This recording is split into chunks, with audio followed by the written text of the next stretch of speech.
Olá pessoal, no vídeo de hoje vamos falar sobre um tema muito importante que é o medo. E precisamos fazer algumas distinções quanto ao medo.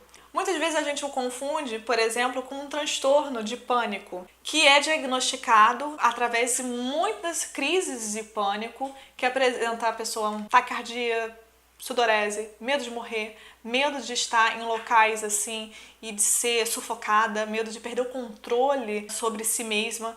Isso é um outro tópico, é o transtorno de pânico. Aqui nós iremos abordar a questão do medo e as paralisações que são geradas a partir de como ele interfere na nossa vida. A gente vê muito o medo presente no sentido de segurança. Falta de segurança acarreta em medo. Mas a gente precisa entender que, além desse contexto que a gente vive e que está inerente, infelizmente, à sociedade atual que vivemos, o medo também ele é considerado importante no que se refere a um processo de proteção. Ter medo de algo é você ter ponderação frente a uma circunstância que você reavalia se deve ou não ir, enfrentar, lidar.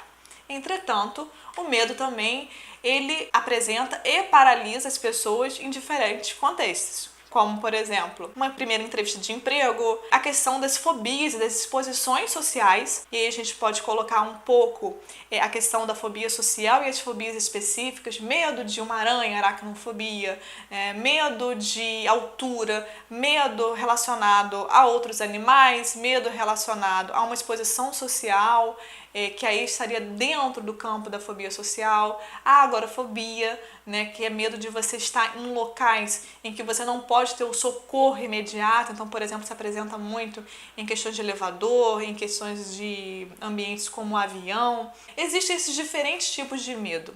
Mas o que a gente precisa entender? Que o medo, por uma parte, ele é importante como cautela e por outra, se for muito persistente, ele pode bloquear o modo como você vive, as suas relações, e você acaba, por vezes, não cumprindo com os acordos que você faz. Ou seja, deixando de ir numa entrevista, deixando de fazer uma palestra, deixando de estar numa festa, porque você fica paralisado, fica bloqueado por não conseguir ultrapassar esses obstáculos, que por vezes podem parecer enormes, mas que aqui na psicologia a gente pode tentar desmistificar eles, desconstruir essa força, que esse medo tem e tentar buscar novas alternativas para enfrentar isso e ver por outros ângulos. Tem um autor chamado Rubem Alves, educador, já falecido, que fala muito sobre a questão dos receios, dos medos e das gaiolas. Acho muito importante pegar o link que ele traz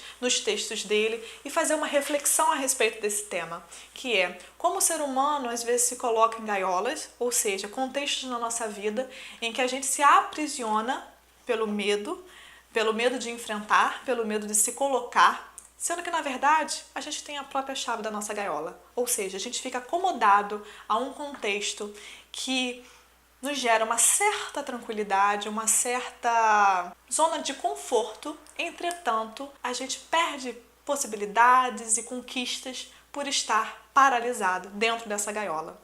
Então, a gente se questiona por que estar nesse contexto, entretanto, ficamos com medo de voar. Essa é a associação que esse autor faz e eu acho muito interessante, porque sair dessa gaiola é sair dessa zona de conforto.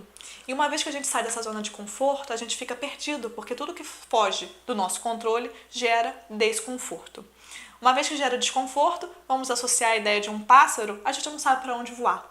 Fica perdido querendo pular de galho em galho. E isso pode se refletir em muitos contextos. Empregos, relacionamentos, as relações familiares, como a gente se relaciona com o mundo e conosco mesmo. E a grande questão é fortalecer nossas asas. O que eu quero dizer com isso? O sujeito precisa trazer a confiança para si mesmo, ou seja, conseguir conquistar essa confiança por si e não na dependência de que o outro seja a sua bengala emocional, seja o seu galho para você pousar. Então essa ideia do medo com uma gaiola também tem essa associação interessante de que, por muitas vezes, em contextos diversos da nossa vida, a gente se prende, se limita a um contexto que impossibilita a liberdade. A liberdade em ser como deseja, a liberdade de se colocar nas relações, a liberdade em falar o que pensa, obviamente, com um filtro, porque a gente não vive sozinho. Então, o medo, ele pode fazer com que a gente fique nessa zona de conforto e acaba sendo um empecilho, porque não conseguimos ver outras facetas de nós mesmos, não conseguimos entender que há novas formas de lidar com as situações adversas que nos deparamos e a gente fica amedrontado e perde às vezes muitas conquistas em função desse contexto aprisionador. Então, nesse espaço da psicologia, nós podemos trabalhar nessa desconstrução e ajudar o sujeito a entender que esse modo de acomodação, essa gaiola, essa paralisação mediante o medo, muitas vezes é ocasionado porque nós mesmos nos colocamos nesse contexto e não porque o mundo nos aprisiona. Faz com que buscamos uma reflexão sobre como estamos nos portando mediante o mundo. Espero que vocês tenham gostado do vídeo, inscrevam-se no nosso canal, ele é postado todas as quintas. Até o próximo!